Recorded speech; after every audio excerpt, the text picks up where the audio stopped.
You're listening to the Men's Dating Mastery Podcast with host Alec Chase, bringing you the experts in dating, sex, and relationships. Welcome back to MDM. Today we're continuing our conversation with sex and relationship coach Jim Benson on the 7 keys to rocking her world in bed.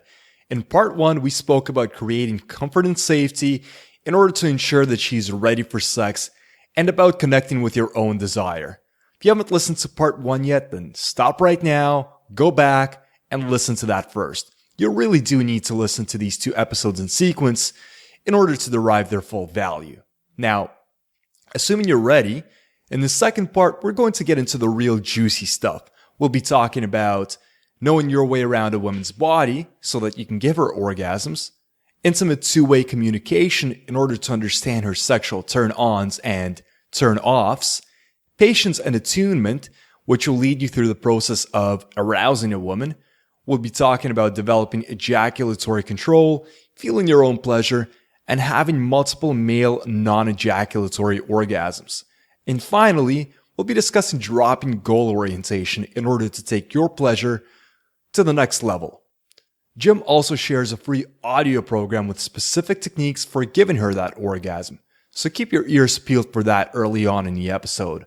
As always, if you like what you hear, please subscribe, rate, and review this podcast on iTunes or wherever you get your podcasts. Without further ado, here's Jim Benson. Great. So the third key to rocking her world in bed is to know your way around a woman's body. And specifically what I mean by that is know how to give her an orgasm. So if you're not yet an expert at spelunking down in them there lady parts, well then for God's sake, learn. There are a ton of great resources out there. Personal Life Media has something called Steamy Sex Ed, which I'm going to be promoting at some point in the near future. And, it's a multi-DVD set with sexy couples, and they're just showing a lot of great techniques. So it's not like porn stars, on Viagra, fucking like jackhammers for hours. It's like, oh, this is how real couples have sex. It's like real sex. So, you want to be watching porn or, sexy videos with real people, not actors. So that's learning how to give a woman an orgasm is critical. And so to that end, I want to make a gift available for guys who are listening to this podcast and women too. I have an audio that's called 6 Ways to Give Her an Orgasm. And I want to make it available to you at no charge. So if you go to jimbenson.net, click on the Sexual Power Resource Guide. That's an opt-in box. And then I'll send you an email with a link and a password, and you'll get access to the 6 Ways to Give Her an Orgasm audio. Plus, there's a ton of other stuff in the Sexual Power Resource Guide. There's 33 ways to touch her body and how to get her to give you blowjobs. It's just like there's a ton of stuff in there. I have videos, audios, and ebooks. It's a great resource. Oh, that's fantastic. Thanks so much, Jim. And we'll put that link in the show notes so guys can always access it. Great. So that's really key. I mean, I think a lot of guys who have a history in the pickup scene and they're kind of moving on, they know some limitations of that. And that's like, well, you learn to get her into bed, but once she's in bed, then what do you do with her? And so you can be confident and, doing your peacocking and all the other stuff in the bar. And then once you get her home, it's like, okay, what do I do now? So having some sexual skills. And again, remember, I started like less than 0 with my sexual skills. But once you learn and you feel confident in what you can offer a woman, then it's like true confidence. It's not like a posturing that you're showing up and like, yeah, I'm the man. You're actually able to deliver a quality sexual experience to nearly any woman you're with. Great. And so before we move on to number 4, I want to ask you just a little side question. You mentioned watching porn, and you gave one example of the kind of porn that guys can watch that will actually teach them something. So what's your take on porn kind of as a whole? Because this is a hot topic and it actually gets a lot of really bad press in the media right now. So there are all sorts of negative associations between porn. It's accused of, causing erectile dysfunctions and difficulty getting turned on when it comes to real sex. And I'm sure you've heard it all. What's your personal take on all that? I agree with that. I think that, in fact, anybody who goes through my multi-orgasmic lover program, I suggest that they do a porn fast, because the program is based on becoming sensual with yourself and having sex become an internally experienced physical practice, as opposed to this externally oriented, visually oriented, fantasy oriented, that's, that you've built up over time by watching high-speed internet on your computer. Right. And, the kind of, you get, it's like the dopamine levels that occur by watching all this incredible variety of porn that's available out there. It kind of, what do you call it? Desensitizes your system to actually being with a real live flesh and blood woman. And the problem is really more pronounced for people who've been raised on this. So guys, if you're under 30 and you've been watching high-speed internet porn since you were a teenager, your brain has developed neuronal pathways that are not normal. It's not how humans were designed to experience sex. So it's an unlearning process. And I strongly suggest a porn fast for most men, if it feels like porn is taking over your life. Now, there are guys who can use porn a couple times a week or a few times a month or whatever it is, and it's not an issue. It's just like, I just like watching it. And but if it's an addictive behavior for you, if you're having erectile dysfunction with a live woman, it's time for a porn fast. You're not saying that porn is just this evil thing in and of itself, but you're talking, everything in moderation kind of thing. If you're binging on it, you might have a problem. Yeah, porn is not inherently evil. I don't have a belief that that's the case. I think it's the use of porn in an excessive way, where you're being cut off from flesh and blood experience. That's going to be harmful for you in the long run. So is there anything else you'd like to talk about with respect to number 3 for guys knowing their way around a woman's body, or shall we move on to the next? Oh, I could talk about that for a couple of hours, okay. But I think it's probably going to be easiest for you just to go, listen to the audio I have about giving her 6 ways to give her an orgasm, and do research on your own. Just become educated. There's a lot of really good materials out there. My friend Sherry Winston has a book called Female and Feminine Anatomy, the Anatomy of Feminine Arousal. I'm not getting it right. I don't have the book right in front of me, but there's really good material out there. Okay, great. So then number 4, intimate two-way communication. Right. So talk with her about what she likes and what she doesn't like, and then even more than that. So this isn't just like blah blah pillow talk, not just any kind of pre-sex chatter, but here's a great question to ask her. Is there anything that really annoys you that guys try with you in bed? Or another way to phrase that would be, what are some big sexual turn-offs for you? So this could end up being a very intimate and possibly quite humorous conversation with her, right? So, and of course you want to be ready to share your own turn-offs if she asks you, which she probably will. And you'll be miles ahead of most other guys who are afraid to ask this kind of direct question. It's like, oh, I don't want to talk in bed. Blah, blah. Most guys, I'm the strong, silent type. Well, that doesn't cut it.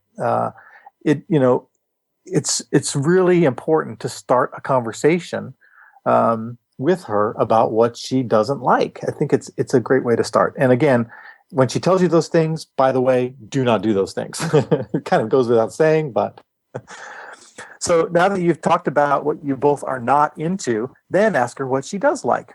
And you could say something like, do you like to be teased a little or a lot? So you can give her, talk about teasing, or say, what's your favorite way to orgasm? These are great starting points, right? And this could be a very long, juicy, scintillating conversation, but it could also just be a few sentences depending on the circumstance, right? So I'm remembering I was with a woman once, and I knew that very soon I would be going down on her. And I asked her, is your clit really responsive and you come really easily? Or is it more of a shy clit and you take a little bit longer to orgasm? And it's kind of it kind of gives her something she can be like, oh, good, thank God, because I was worried. I do take a little longer to come, and I'm worried that you would want to be down there that long, and then I can say, oh, no, I'm really into it. But really what helped me was get into the right mindset, knowing, okay, I'm down here for 20 minutes or whatever it's going to be. And I knew in advance that it was going to take a while. Well, that's really cool, because that's something so simple, but something so transformational. Because had you not asked that question and not known the answer to it, I can just imagine you being down there and she's not getting off, and all of a sudden you start to feel insecure about yourself and you think it's your fault. And then, yep. And then you lose it, right? You start, you're no longer enjoying the sex. Now you're worried about performing, except that it doesn't seem like she's responding. Now rather than enjoying the sex, you're worried about whether or not you're good enough. So it's something so simple that I see it as making all the difference in the world. Yeah, and again, it's circumstance related, right? So if you're making out, or it's hot and heavy, you're already touching her pussy, and it's getting really steamy. You don't want to have a long conversation at that moment. You just want to get some information, like you have a sensitive clit or not. But if you're just laying around and you're just starting to make out a little bit, that's a great time to have a longer conversation. So now that she's told you what she likes, then you get to tell her what you like too. So don't forget this part. Remember that your needs are also important. Guys, you really got to get this. We're very slow to get this in general. But the chances of you getting exactly what you want increase dramatically once you tell her what feels good to you. And the more specific you are, the better it's going to feel for you. Yeah, you don't get what you don't ask for. That's right. And guys notoriously suck at this part. And I see this conversation as being a lot of fun. I mean, totally. Yeah, guys will go up to women that they're meeting for the first time and start a sexual conversation with them way too soon and blow themselves out in the process. But this is an opportunity to actually have that conversation with her when she's actually going to be responsive to it. So it's like you say, it's part of the journey. And I think this would be a fun part of it. So that's one conversation that you can have, is what does she not like, and what does she like, and what do I not like, and what do I do like? And that's great, and that can last a long time. But here's another conversation you could have, and it's the what does it mean to you if we have sex conversation. So ask her that. What does it mean to you if we have sex?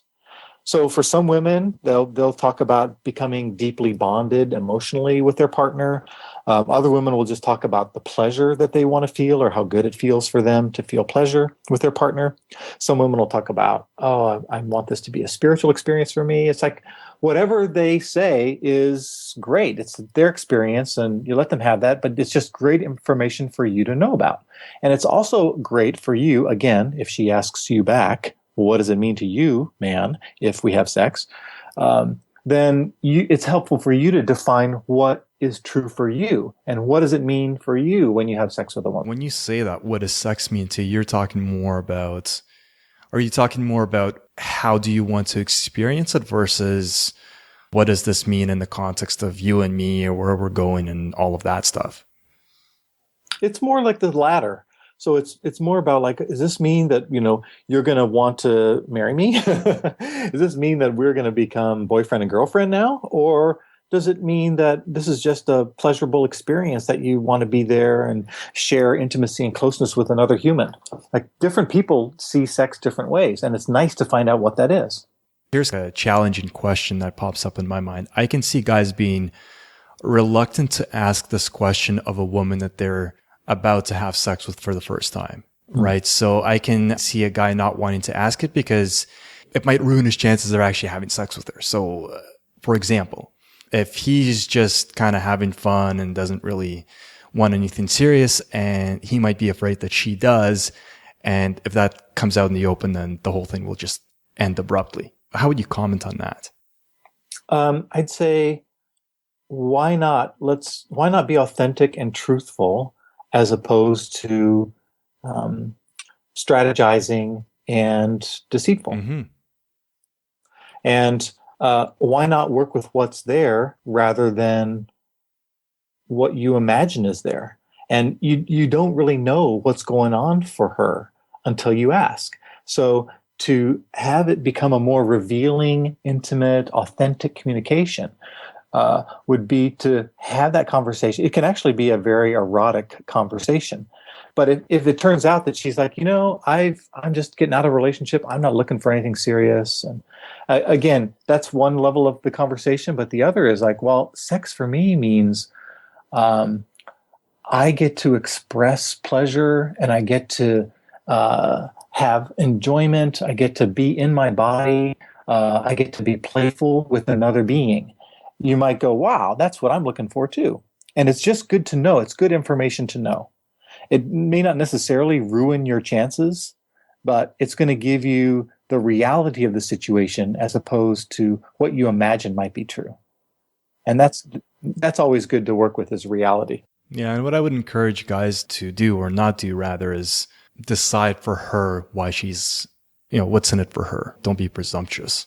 So anything else on this topic? Anything else on communication? No, again, that's a whole several hour conversation, but I think it's important for guys just to get that if you tend to not talk before you have sex, other than, say, a safe sex conversation, it's going to be really valuable for you to start a conversation and see where it goes with a woman, especially with a provocative question like, what turns you off in bed? Or what does it mean if we have sex? That kind of question can really open things up for both you and for her. Okay. So let's keep going. Great. Number 5 of the 7 ways is patience and attunement. We alluded to this in the hierarchy of needs, right? And it's important to cover all the basic needs. But generally speaking, women are slower to arouse than men. We guys tend to be very genital centered, and women tend to be more emotional type creatures. And they need more time than we do to get turned on, sometimes a lot more time. So, for instance, you're on a date with a beautiful woman, you're driving her home, and before you pull up to her house, she's sliding her hand on your leg, and then she's stroking your cock through your jeans, and you pull up to her house, and she pulls your cock out, and she starts to go down on you.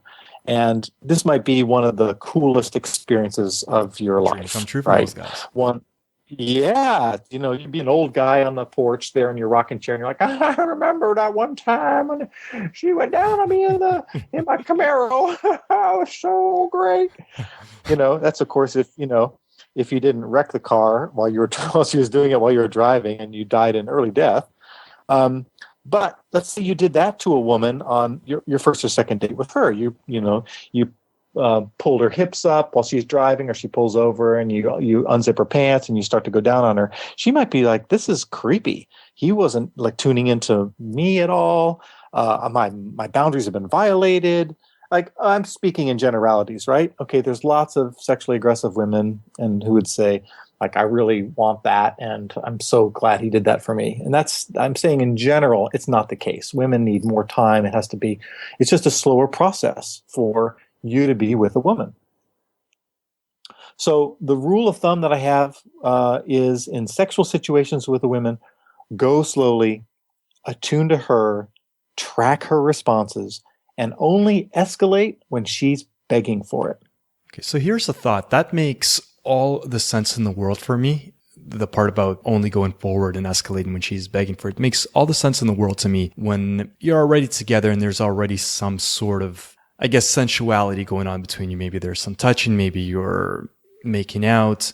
But how would a guy interpret that early on? So say he's on a first date, or not necessarily a first date, but he's with a woman that he has not been sexual with yet. And he's just making that, I guess, initial move towards sensuality, sexuality. Can that still be applied, or is it only relevant once you've already crossed that bridge? I think it's relevant for the whole continuum of the going to the first kiss all the way to penetration. So, yeah, you want to be attuned. You want to be tracking her, seeing where she's at. Generally, guys make the first move, but again, that's not always true.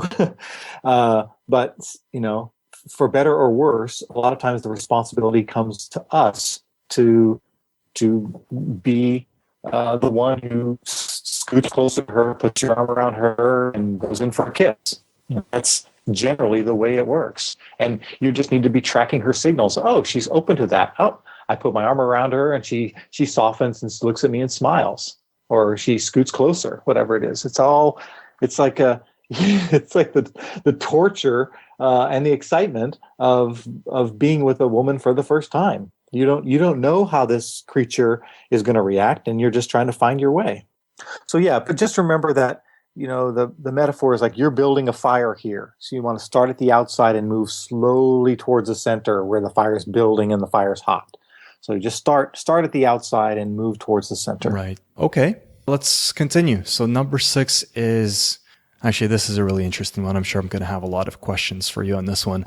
But train yourself to have ejaculatory control and feel your own pleasure.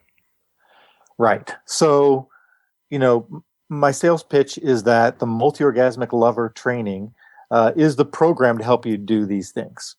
I use proven natural techniques for guys. They're very simple, practical exercises that you can do daily or a few times a week to reverse issues like premature ejaculation and erectile dysfunction. So learning to last as long as you want to, or you could also say as long as she wants you to, right? So that it's no longer an issue. Lasting longer is no longer an issue. And that's where you can start to have mastery over your ejaculation. And that's when you can start having even greater pleasure for yourself. And you can also start having multiple orgasms. That's right, guys. You have multiple orgasms. You have the potential for that. Okay. So I think I'm ready to start bombarding you with questions.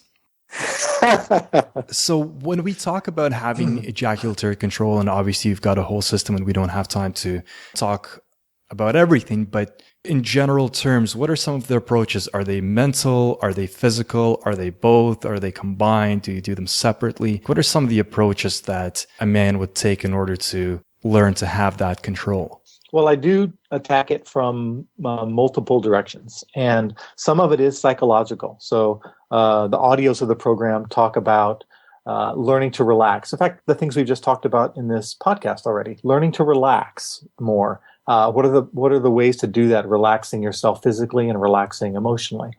How do you work with shame, your sexual shame that's in your history?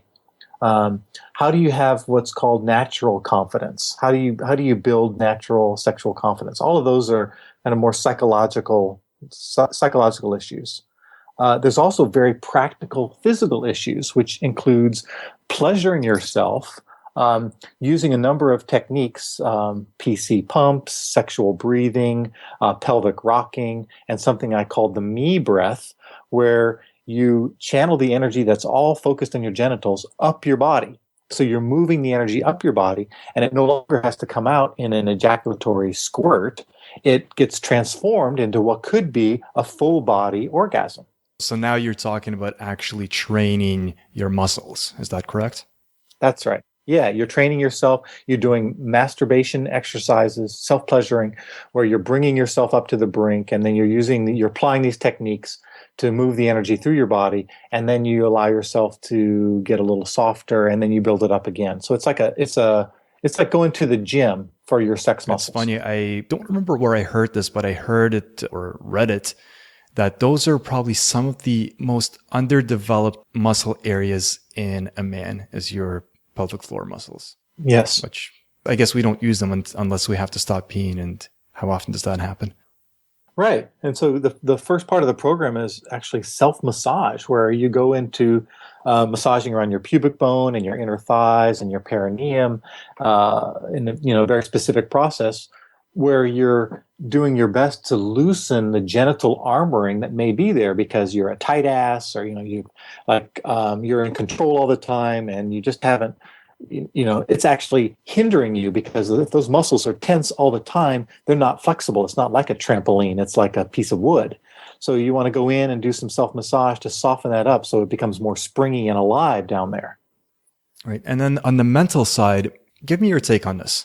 So I've often heard ejaculation described as basically the accumulation of tension in the body and then the sudden release of it. So are we essentially saying that by learning to relax and release that buildup of essentially physical tension, you're able to hold off ejaculating. Is that an accurate way of interpreting it?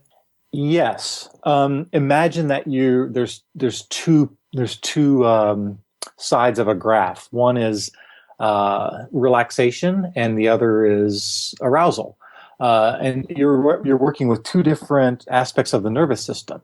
So the relaxation part, if you're too relaxed, you're never going to get hard, right? And then the arousal side is if you're too aroused, you're going to ejaculate in a few seconds.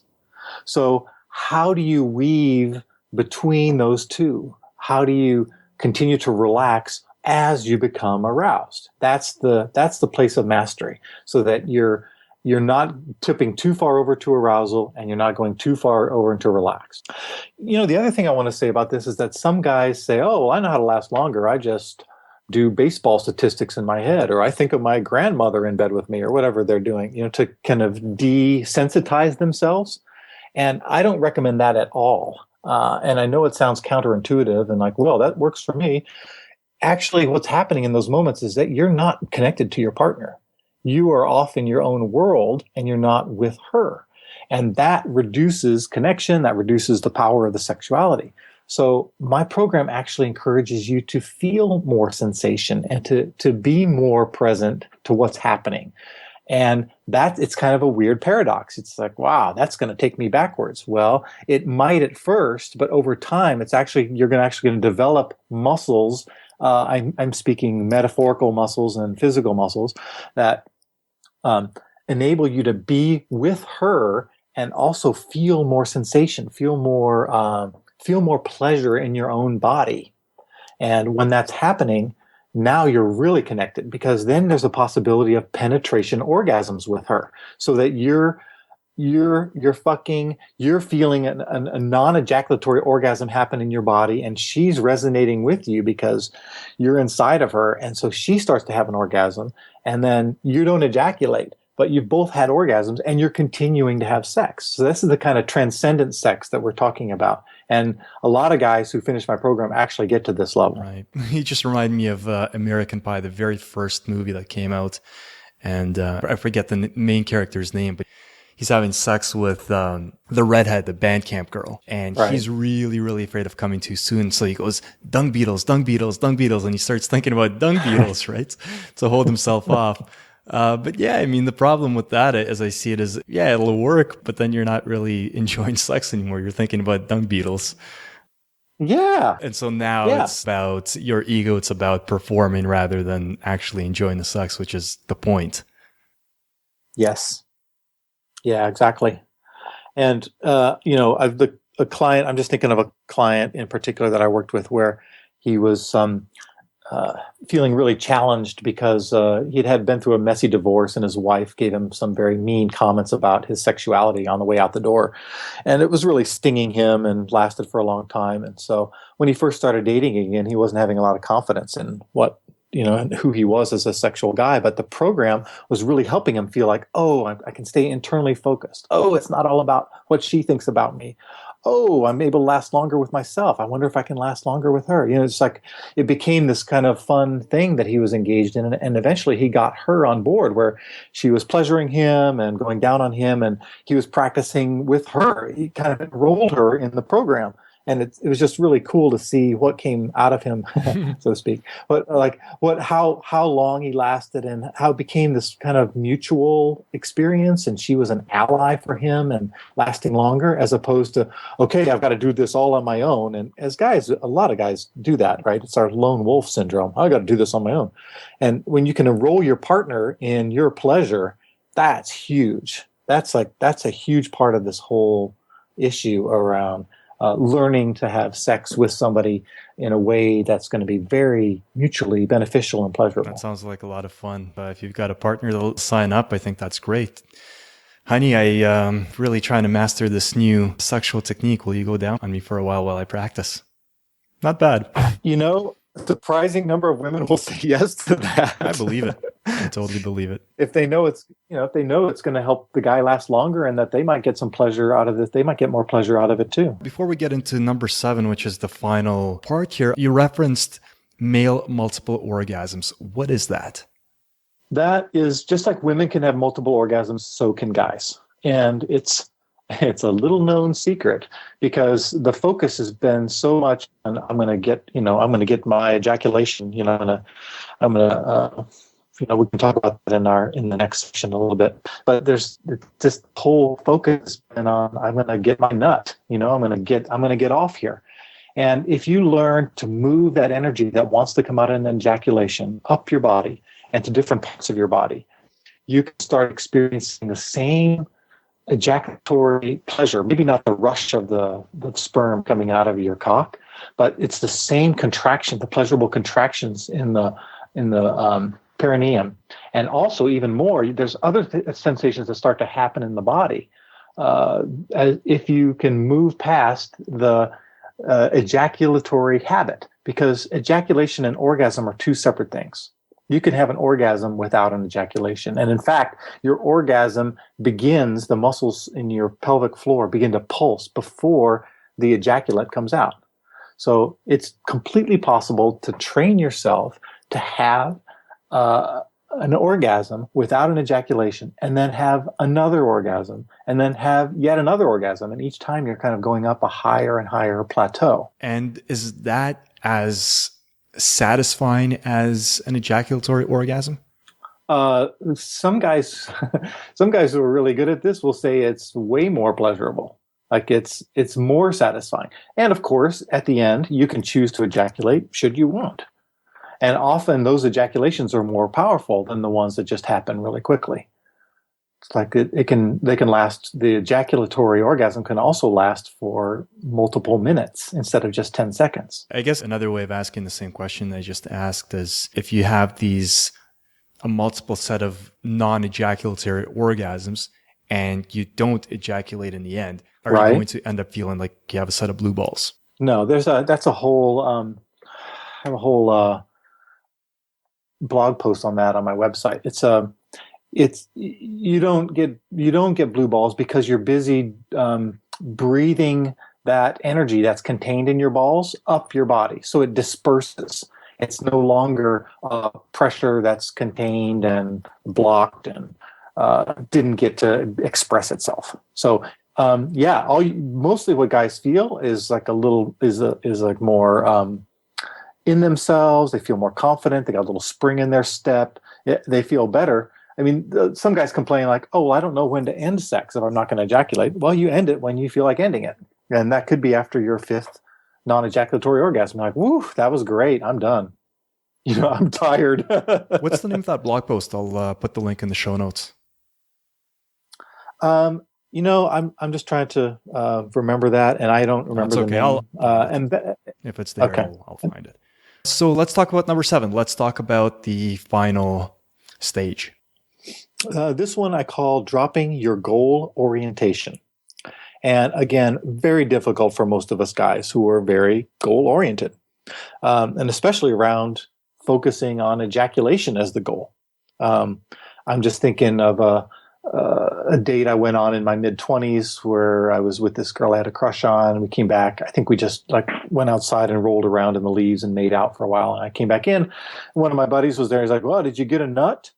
And it was like, yeah, where am I, in high school again here? What's going on? And so it's like just kind of the basic thing. It's like, yeah, did you get laid? And also, if you think about the conditioning around porn, it's the money shot, right? It's the ejaculation that happens at the end for the facial or whatever it is. So I'm suggesting that you do your best to reverse all that social conditioning and conditioning through porn and just actually feel the pleasure in the moment. Do your best to notice if your mind is projecting into the future, like, oh, where's this going to go? When am I going to be inside of her? All of that, all those kinds of things. Instead of focusing just on the eventual orgasm, relax and focus instead on sensation that's happening in your body. And that's going to end up, again, we spoke about this earlier. The journey is the goal, not the ejaculation. I guess what's also something to develop here is what I would call your sexual intuition. And And that's learning to listen to yourself and what's true for you. We remember we talked a little bit about the hot girl that actually isn't hot once you get in bed with her, and that everything goes a little flat. It's listening to your sexual intuition would be in that moment, you're like, oh, there's just not energy here. Instead of like trying to make it happen, you'd be like, this isn't going to work. I don't think that we're going to be good lovers, and to let it go like that. And to honor yourself and what you're listening to inside of yourself, and then being able to speak it, that's really honoring your sexual intuition. Yeah, and I think in order for a guy to be able to do that, he needs to let go of that scarcity mindset that so many of guys walk around with, the ability to say, you know what, I don't think we're compatible. I don't think this is going to work, and to walk away from that. So many guys are walking around and they're thinking, wow, if I've got this opportunity to get laid, I don't know when I'm going to get the next one. So how could I possibly ever do that? So I think there's a certain element of security with self that needs to be present as well. You're exactly right. I call it the beggar with the bowl syndrome. Please, ma'am, could I just have a little bit of sex? Could you just drop a little bit into my bowl? I'm starving. The best way to not get any. Yeah, exactly. Whoa, that's sexy. Okay, so any final words that you'd like to mention on this particular bit? On the dropping of the goal orientation. Only that once you do that, it seems like some kind of magic starts to happen. Like things start to happen that you might not normally have imagined.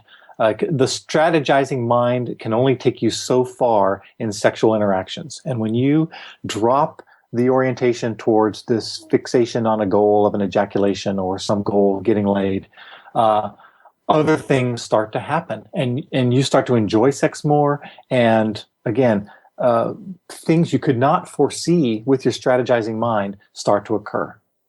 Here's my challenge right now. I always like to conclude my interviews with one piece of advice, and this whole episode was advice, just chock full of it, which is fantastic. So I'll phrase the question like this. A lot of guys, they'll learn a new system, they'll read a new technique, but they actually won't follow up. So if you were to make it really, really, really simple for guys, and you said, if you really want to improve in your sex life, here's just one simple thing that you can start with as your first step, what would you suggest? Well, I think first you should go back and re-listen to this podcast and imagine which of these 7 areas you were weak in. So if you were weak in the finding your way around a woman's body part, get better at that. That's a pretty simple fix. Dropping goal orientation, for instance, is going to be tougher for a lot of guys. Like, oh, damn, if it's still tough for me, honestly. I still have moments where I'm like, is that going to happen? Am I going to turn the corner? And that's with the woman I've been with for 10 years. So you have to look to see where your weak areas are, and then work to build them up. If it's about ejaculatory control, then you want to explore a program like My Multi-Orgasmic Lover, or do your own practices to strengthen that capability. Okay, I think that's great. Is there anything you'd like to talk about right now, and any products that you've got coming up, or anywhere guys can find you to learn more about how you can help them if they need help in this department? Yeah, JimBenson.net is the place to go. So I talk about the program that I offer. I have the free gifts that I'm suggesting that guys go and get. I do one-on-one coaching with men and women and couples. So that's those are my offerings right now. And I think at some point I'll be turning this 7 keys into a program, and also do a 9-month program for men where guys could fly in, meet with the other guys, and then go back and do a 9-month distance learning program to become, to have breakthroughs in the bedroom for themselves. Okay, fantastic. And all the links you mentioned, as well as all the links we talked about throughout this episode, everything will be in the show notes for easy access on mensdatingmastery.com. Jim, thank you so much for your time today. This has been fantastic. Really enjoyed it. Alec, it was a pleasure talking with you today. There you have it, guys. I hope this conversation proves to be helpful in your personal lives. And be sure to check out Jim's free resources if you want to make more improvements in this department. As always, you can get in touch with me at at mensdatingmastery.com. That's Alec with a C. Or if you'd like to learn more about MDM, you can visit mensdatingmastery.com. And if you're enjoying the show, then please take a moment to subscribe, rate, and review this podcast in iTunes or in whatever your favorite podcast directory is. Your honest feedback and encouragement is extremely valuable to the future success of this show, and I appreciate all your voices. Thanks for listening, and until next time.